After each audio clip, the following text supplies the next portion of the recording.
Is my study table and this is my chair. আমি এই set আপে বসে অনেক অনেক কাজ করেছি এবং কাজ করে যাচ্ছি।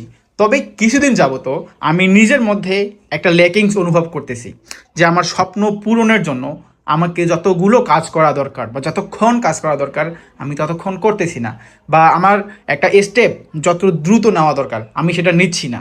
যার কারণে কিন্তু আমার মনে হচ্ছে যে আমি আমার স্বপ্ন থেকে একটু দূরে চলে যাচ্ছি। সো যেহেতু আমি এটা অনুভব করতে পেরেছি এবং আমার সব থেকে পছন্দের সেট আপ এটা, আমার সব থেকে কাছের জিনিসপাতি এইগুলো, সো আমি চাচ্ছি যে নিজেকে আমি শাস্তি দিব এবং নিজেকে শাস্তি দিয়ে আমার মনের মধ্যে একটা জিদ তৈরি করব এবং সেই জিদ থেকেই আমি মোটিভেশন নিব এবং সেই মোটিভেশনেই আমি সামনে এগিয়ে যাব ইনশাল্লাহ। সো আমি তোমাদেরকে সব সময় সেলফ রিওয়ার্ডের কথা বলি যে তোমার সব থেকে বেশি তোমার যেই জিনিসটা পছন্দ তুমি সেলফ রিওয়ার্ডে সেইটাই রাখবা এবং সেইটা অর্জন করার জন্য বা সেইটা নিজেকে দেওয়ার জন্য তোমার একটা দিনের মধ্যে সর্বোচ্চ যতগুলো পড়াশোনা করা যায় তুমি সেটা করবা। সো আমি যে নিজেকে কষ্ট দিব বা আমি যে নিজের মনের মধ্যে জেদটা তৈরি করব সেটা আমি করব।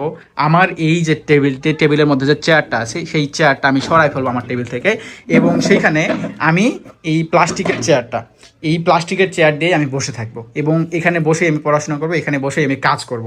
আমি যতক্ষণ পর্যন্ত না আমার স্বপ্ন আমি অর্জন করতে পারতেছি, যতক্ষণ পর্যন্ত না আমি আমার গোল অর্জন করতে পারতেছি, যতক্ষণ পর্যন্ত না আমি নিজেকে নিজে ঠিক করতে পারতেছি, I will not seat in this chair.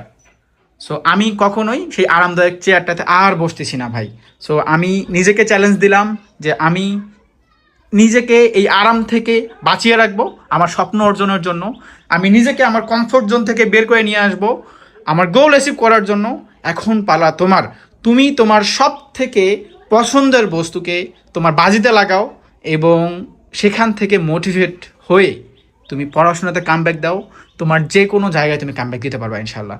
So I hope আমার জন্য সবাই দোয়া করবা এবং তোমরা নিজেরাও এরকম কোনো স্টেপ নিবা তোমাদের বদ অভ্যেসগুলোকে ছাড়ার জন্য, নিজের খারাপ যে অভ্যেস আছে সেগুলোকে ছাড়ার জন্য এবং পড়াশোনায় কামব্যাক দেওয়ার জন্য। ইনশাল্লাহ দেখা হচ্ছে বিজয়।